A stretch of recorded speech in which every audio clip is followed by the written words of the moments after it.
Welcome, everyone, to this week's Menlo Midweek podcast. My name is Mark. We're doing a special Thanksgiving episode today. We're just going to have a bunch of people on, and we're going to talk about hope for everyone. We're going to talk about Thanksgiving. Yeah. First guest of the day, Junior.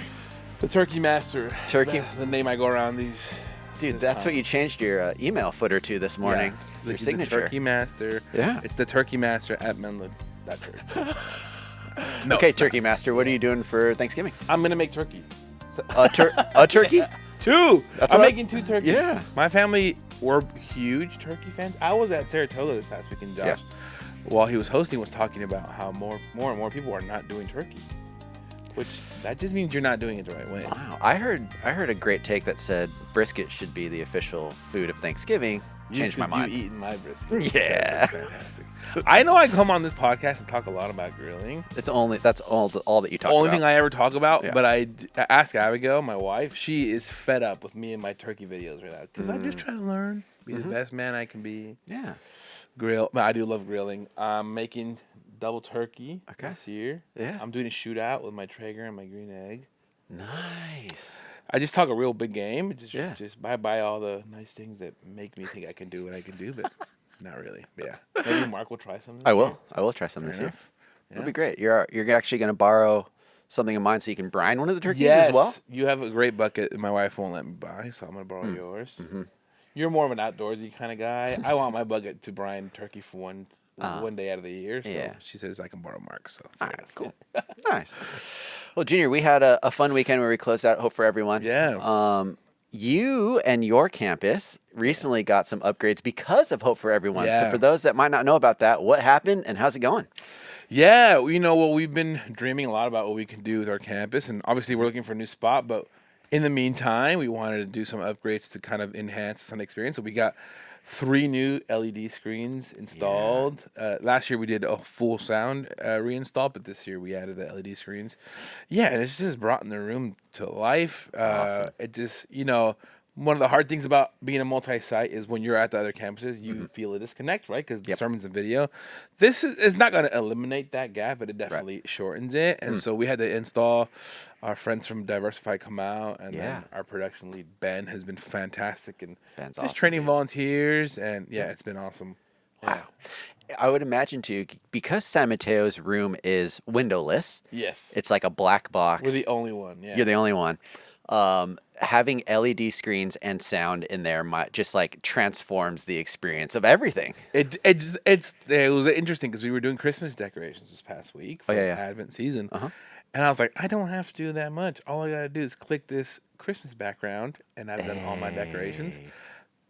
That's nice. I'm still decorating. But it is very cool. It just changes the whole room in a positive way. We're trying to figure out good ways to not make it distracting and to just making sure it's an addition to our service. But yeah, it's awesome.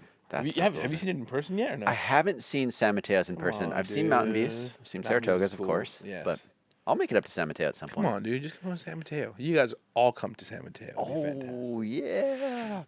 Awesome. And Thanksgiving is quickly upon us. Yes, a few days away. We're just chatting about fun family conversations that we're already trying to prep ourselves for. Yes. And so I've been sending memes out about how to just light a fire at family in between turkey videos is just how to ignite I do think that's your entire feed. It's like a bunch of grilling videos and then how to make people uncomfortable. Yes. Yeah, totally. Part of that is we had Joe and Vince Vitale on last week for a special episode, which was an hour and 20-minute conversation, the longest Menlo Midweek podcast that we've had so far, where they sat down with Phil and just talked about the importance of conversation, the importance of good questions, how to navigate some of the things that we might be feeling of anxiousness when we go into family gatherings or places where we know we have that one uncle or auntie that just might pop off and ask that question. And so what we did was we curated that conversation for you. It will be linked in this one as well. Cool.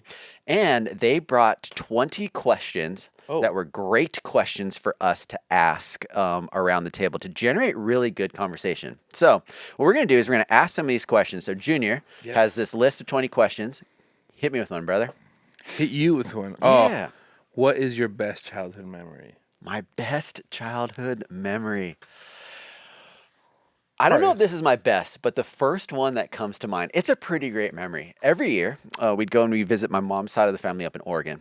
Okay. So growing up, both of the sides of my family were pretty close to me in like Orange County area. Eventually, all my mom's side of the family moved up to this small town in Oregon named Grants Pass. Okay. It's like one of the first towns that's over past Medford off of the 5. And so every year for winter break, we'd take a road trip up there, pile in the minivan, wake up at 5. We'd drive for 12 hours. Yes. We would always stop at like Kettleman Ranch, I think, or Kings, one of those ones. And then we'd There's stop. not a lot to do. Nah. 5 straight up. No, yeah. So we'd stop there for gas and food. And then we'd stop at Black Bear Diner in Lake Shasta let's for food. go. I've been there. Okay. And then we'd make it to Oregon, which just felt like this magical place where I could do what I want, run wild, drive farm trucks around, and when could barely see over the steering wheel, play with all like the motorcycles and dirt bikes and stuff that they had. And so part of that too is my dad, big fisherman. We would go and try to catch a salmon every year. And so there was this one hike that we did that was like about a mile from the trailhead on the street down to this part of the river where people would go and catch salmon. And so I remember we hiked down there one year. It was my dad, my brother, and me. We were pretty young. Like, I had my own backpack. Let's go. Like, which was cool. Yeah. But like, I think my dad was either carrying Matt, my little brother, for part of it, or so we were probably like 6 and 4, 5 and 7, or something like that. Maybe, maybe a little bit older. And so, we actually caught like 3 salmon, which meant that my dad and me had to pack out like 3 30-pound salmon. And so he put 2 in his backpack. I put 1 in my backpack in like trash bags. And I remember having to do this hike after this awesome day of fishing. That sounds so sick. Which we were in like this gorge that was misty and all Oregon, like wet. And we had to hike back out. And I remember I was like, I'm a big boy. I can do it. I was so heavy, but I was trying not to show it. Your legs were just shaking. On the way. Exactly, on this wet trail. That's so and cool. The rest of the family was so stoked when we got back and we had salmon. Dude, it was so fun. Are you, like, when you catch something like that, 'cause I've never been fishing, are you, like, on a high afterwards? For sure. Like adrenaline rush? Yeah, dude. That's so sick, dude. Yeah. Especially now, like, it kind of depends on what it is. Sometimes it's better than not, but it's just like fishing is like another chance at hope. Like, every time. Every time you're like, this could be the cast. This is the one. Yeah. Oh, that spot's so good. Yeah. Oh, it's looking like it's. And so, like, when that anticipation finally meets, like, the fish you're trying to catch, there's something special about it. Very cool. All right, bro. Same question for you. Same question for you. Favorite childhood memory? Is that what we asked? Yes. Favorite childhood memory. Mine, okay.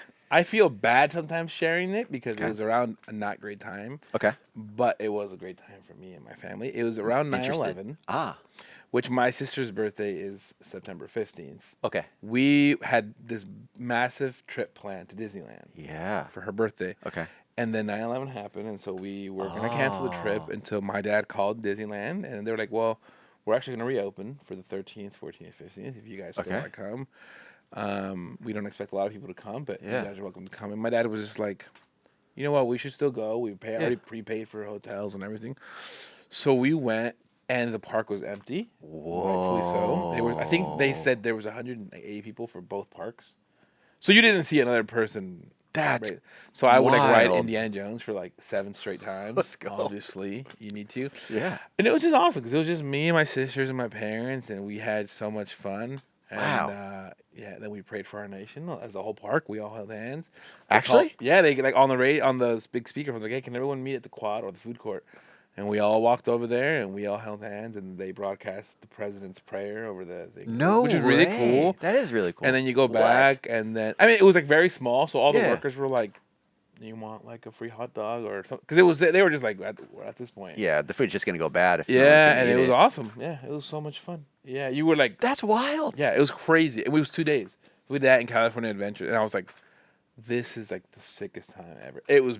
Obviously, really sad because of what was going on in our nation, but I remember that fondly. It was a lot of fun. Yeah, and there was no traffic, so everyone was home.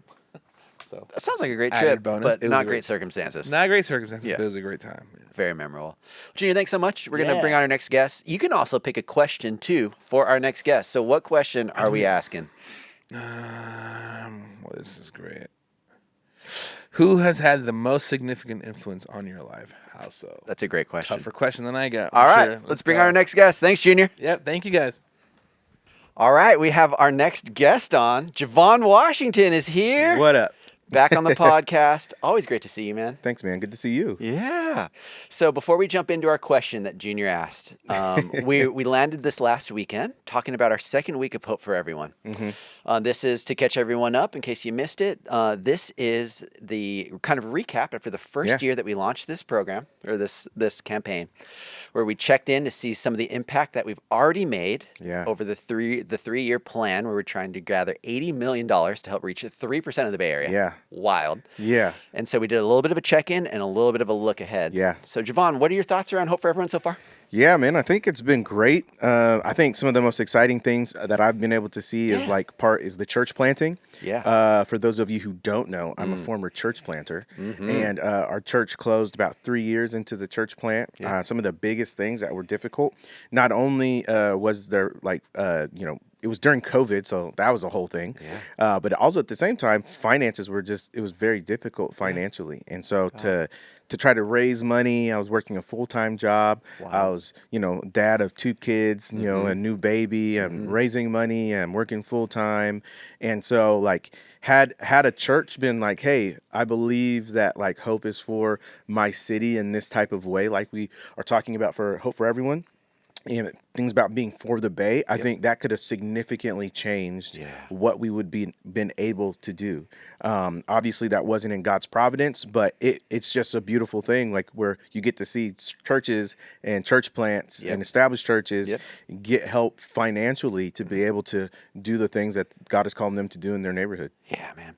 And that was cool that we got to show that this past weekend, where we checked in with Ray from City Center, which is a church plant that's happening right now in Berkeley, as well as Felipe Santos, his church down in San Jose Echo Church, just to see the different ways in which, Hope for Everyone has been able not only to help bring hope to our local community in our context, but also that all the way around the Bay. Yeah, I mean, so fun, man. Because the more churches we have, the more hope we can bring. Yeah. So the more people continue to realize who they are as the people of God, as a living stone, as the church. And when you have the church as organization / building and entity in your neighborhoods change. So helping fund and equipping and even releasing and sending people to different churches, that's part of what it means to bring hope for everyone. Definitely.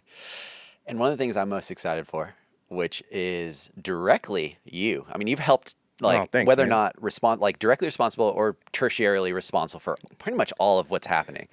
But to see a ministry like college ministry come back to life. Oh, man. Dude, it's been so refreshing for my soul. Yeah, man. Well, I would give the hugest shout out right now to Rochelle Summers. All right. Rochelle Summers has been holding it down at Menlo Park and helping start to facilitate what that community life of college looks like. So we have a whole plan for our 4 campuses for that, but a lot of it is contingent upon the local campus, associate campus pastor really facilitating community life and discipleship. And Rochelle has been doing phenomenal. She's been starting young adults, and I know other campuses are starting their young adult stuff, So great, and then soon they're going to be starting more of their college stuff. So I would say a lot of that energy is from that shared vision, but just also too, can't take credit for stuff that Rochelle has really been doing, that she's really been championing. So just as a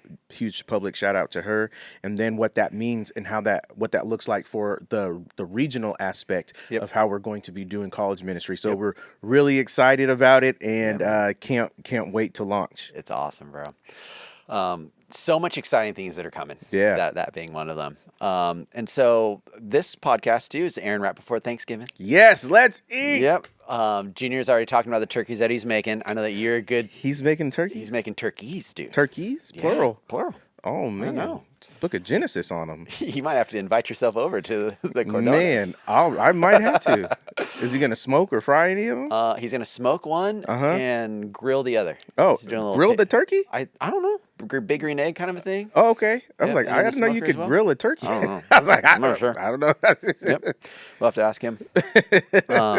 But because of that, we're trying to help people kind of maybe ease the anxiety around conversations that could come. And so we've been asking some questions that Joe and Vince Vitale from Cardia Questions, Yeah. They prepped a list for us. Yeah. And so out of those 20, Junior wanted to know from you, Jevon, who has had one of the biggest influences on your life and how so? Yeah, so I actually have to pick two. Okay. One, his name is Wayne Taylor.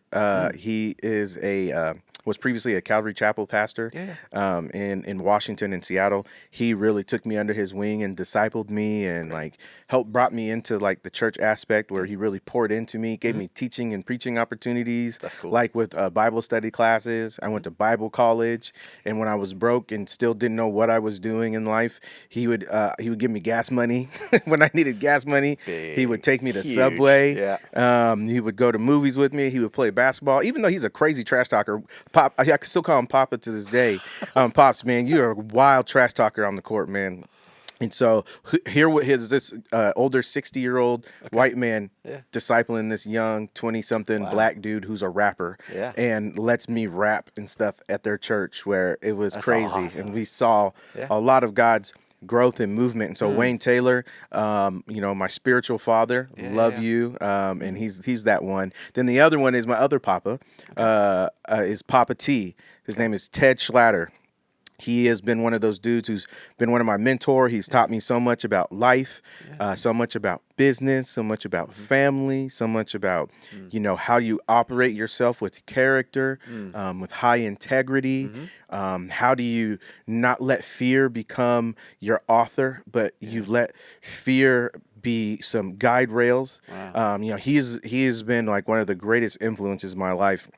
Without him, without Papa T, man, I wouldn't be here to this day. And so I love them both very dearly, him and his wife, Karina. But Ted, man, he has been my greatest mentor. And so I'm so thankful for him. But because I didn't have a father growing up, so there's been men that God has sent into my life. So Papa Wayne and Papa T. So both my papas. So That's awesome. two white dudes whose life in my area of where I was living just really blessed me. Yeah. It's interesting you say that because one of my influences is also named Wayne. Oh, wow. Not a white dude. He was Japanese. Oh, okay. Yep. Well, yeah, Wayne doesn't know Japanese. He's whack at that, so he would not be able to be helpful. Yeah. But he was actually my my youth pastor and students pastor growing up. Awesome. And he was just instrumental in having me navigate faith as a kid and as a student. And was it in Japan? Even now, no, this is actually at home at my home church. Okay. That I grew up going to, and it was a small little Japanese church. Oh, that's what's up. It was cool. But he was, dude, still is the best. Like I know I can call him, talk about anything, we just catch up, and just the way that he kind of helped solidify the foundation of faith for me is something I'll eternally be grateful for. Yeah. And it's amazing how, like you said, God just puts people in our lives to help step into the gaps in which we might have. And so Wayne definitely was one of those people for me that stepped into that gap. Yeah. So That's what's up, Wayne. yeah, shout out to Wayne's. Wayne's, yeah. I love the Wayne's brothers. Oh yeah, different kind of Wayne's. Different kind of I Wayne. know. All right, Jevon, for our next guest, what question are we going to ask? All right. So here is mine. Okay. When was the happiest time in your life, and what made it so happy? That's a great question. What made it so happy? All right. Thanks, Jevon. All right. Harold is back with us. Harold Escalante, you've been on the podcast once or twice and shared an amazing story. If you haven't heard about Harold's story about his dad, wild listen. Please go back and watch that. But Harold, remind people who you are and what you do here. Yeah, so my name's Harold. I'm the broadcast video director for Menlo. So I'm in charge of just facilitating our broadcast production for Sunday. So making sure that it's executed successfully, that you're able to see Phil on the big screens, and that I push the right buttons. Yeah, you downplay it, but really Harold and his team are the ones that are responsible for making sure everyone at every campus sees everything. Yes. Yeah, we have some great volunteers too. Got some great volunteers. Team. Yeah. Yes. And this past weekend, we were talking about Hope for Everyone. And part of the initial Hope for Everyone initiative was getting your team better camera infrastructure. That's right. Better experience. And so what has that been like, and what changes have you seen in the experience and in your team over the past year?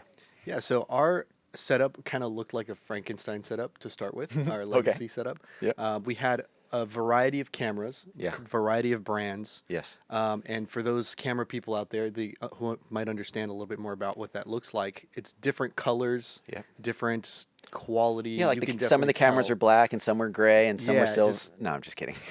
Yeah. Aesthetically, they just didn't match, No.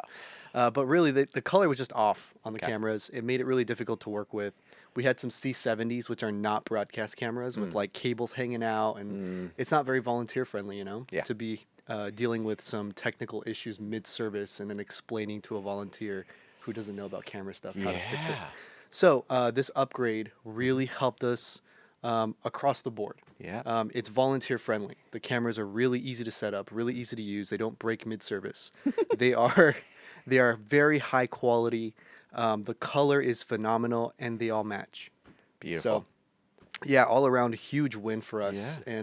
And what that means for the other campuses who now have LED walls. Yeah. Come on, Yeah. awesome.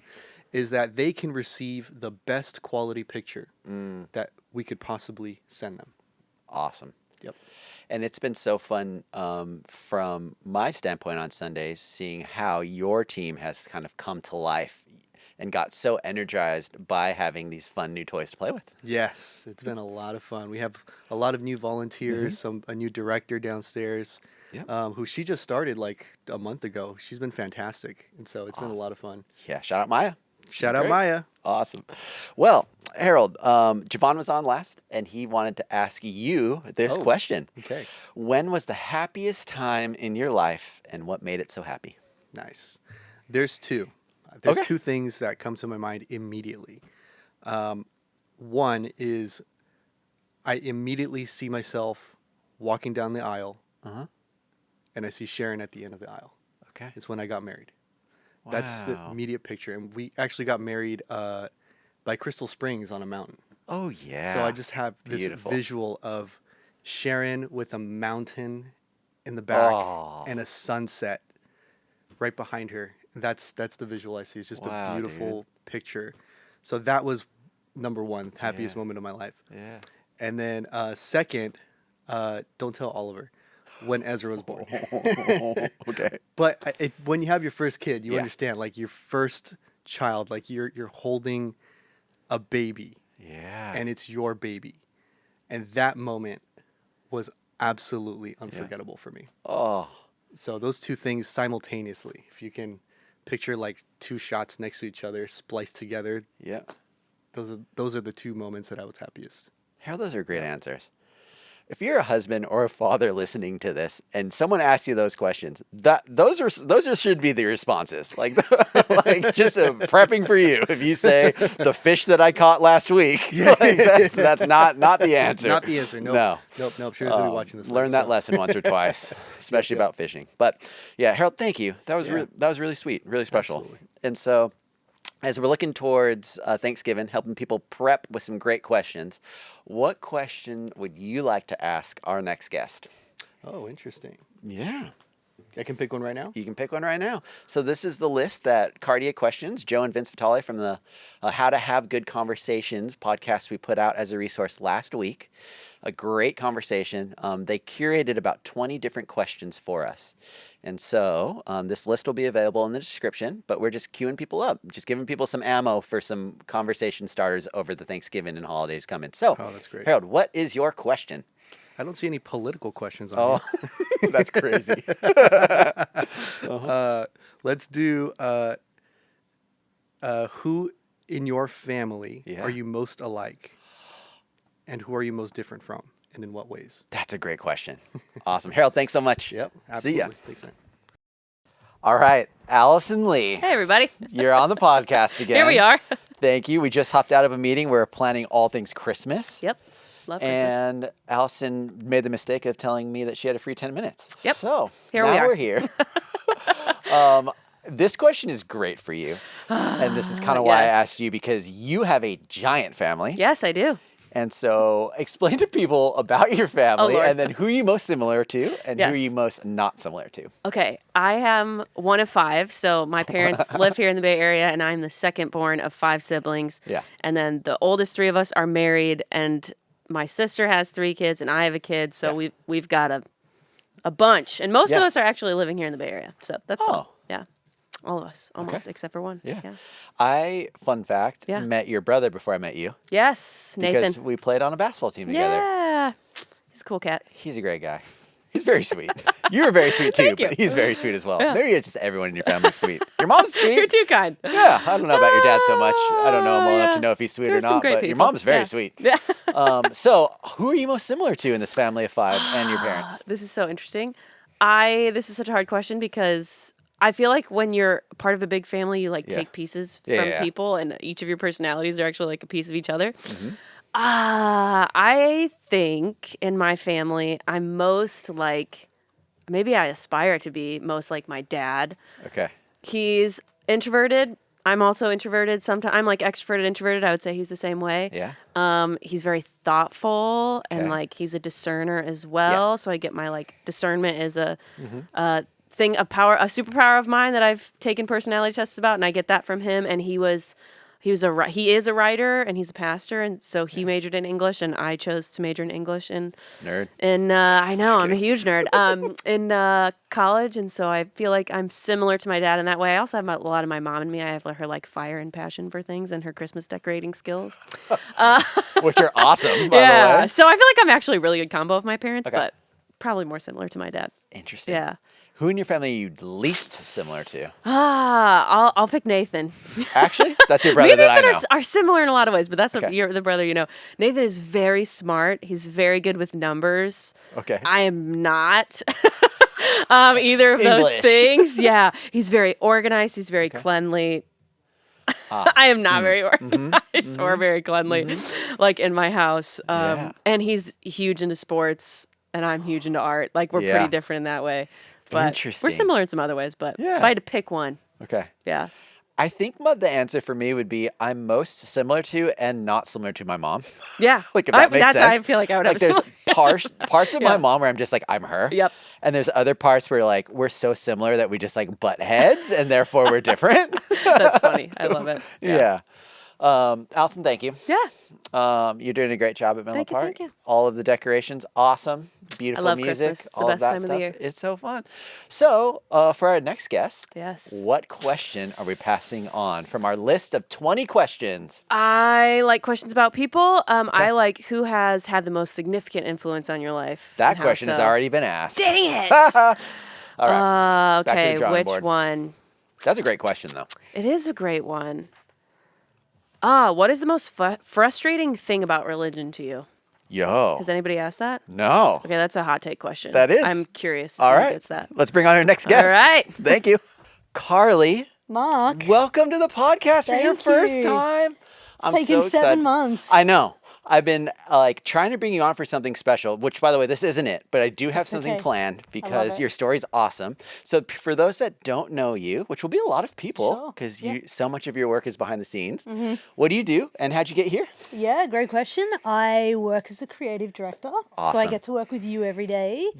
Not awesome. No, I'm just kidding. no, it's great. Yeah. I get to work with you, Yeah. our worship leaders, Yeah. our production team, film volunteers. All of that.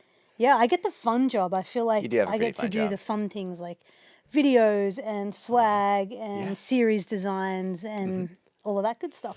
And also the fun stuff like mailers and emails And that admin and admin. project management. Yes, Yeah. hitting deadlines. Awesome. And if you couldn't tell, Carly's not from America. It's true.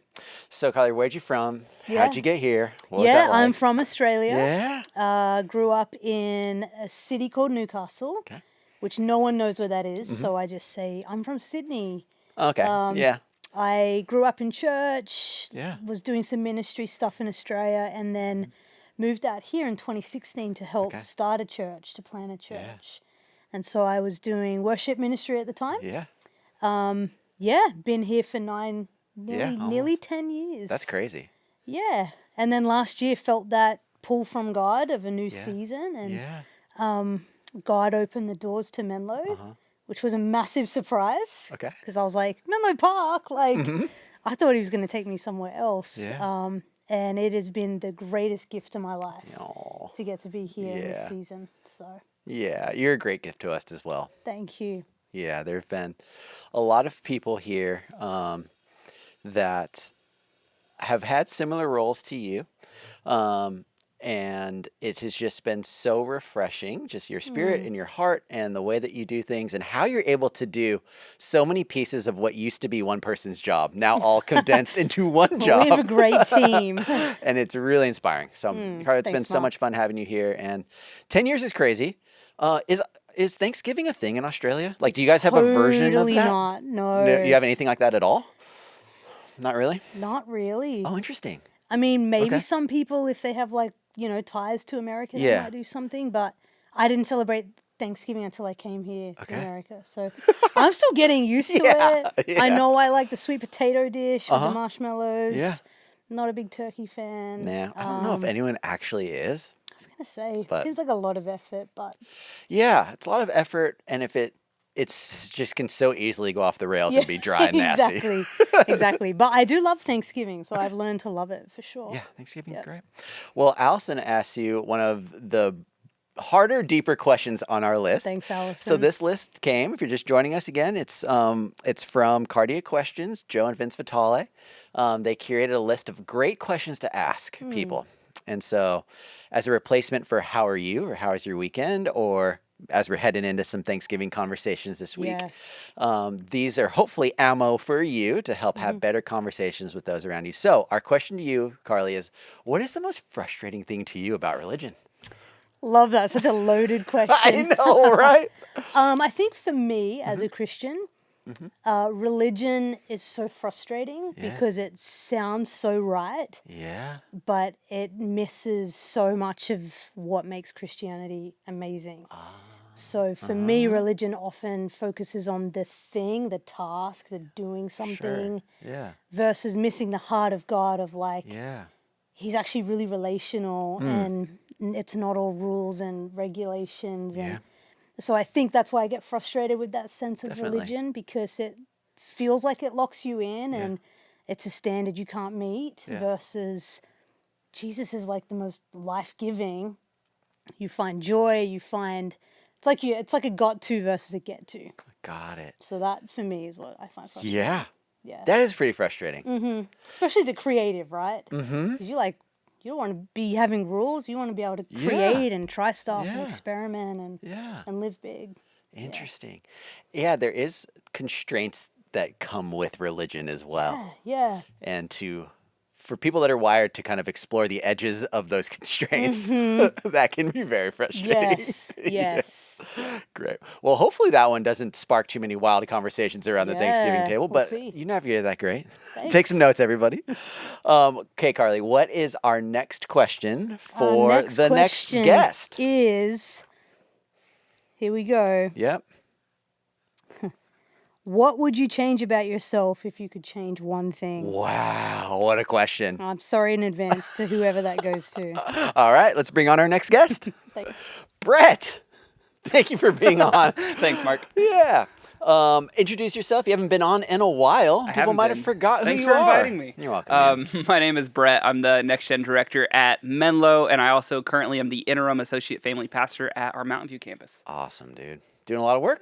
Doing a lot of work. It's So fun. exciting. Yeah. We got a lot coming up for kids and students Kids and for students, we do. Christmas. Yeah. We just helped film a lyric video or like a choreography video. Choreography. We did a lot of dancing that'll be showing in our kids' classrooms for the month So of December awesome. to get ready Yeah. for our kids being a part of the Christmas Eve service, Yes. which is better. We just chatted through about that moment, how that would work. Yeah. And I also like just wearing Christmas sweaters all year long anyway. Yeah. So it's just my thing. You do have great Christmas outfits. I love Christmas. I know. Yeah.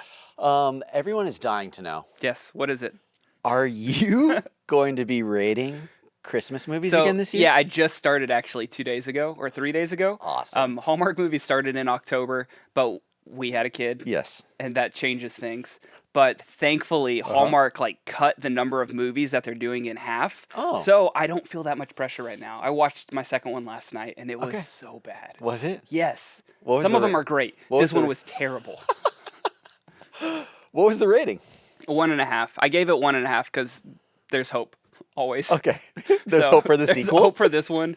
Like, and I keep thinking Finn was crying the entire movie, Yeah. so Yeah. I might have missed something. So I'm like, maybe if I paid more attention, it would have been Okay. good. Yeah. Maybe. Maybe, but probably not. There's always hope. Yeah. Awesome. Brett does a fantastic job of using a star system to give stars and honest review feedback for every Hallmark movie that's ever been created, especially those during the summer or during the Christmas time. Christmas time. And so, Christmas time only. Yeah. Yeah, you have to have boundaries in life. Of course. Yeah. And so it's one of my favorite things every year is to follow Brett on Instagram and make sure that I hit to let me Yeah. know when you post so Yeah. that I could see all of the Yeah. things. It's so fun.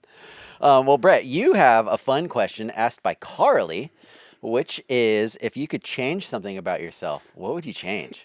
Which is a crazy question. The fact that I feel like I have to review Hallmark movies every single year. That's a great answer.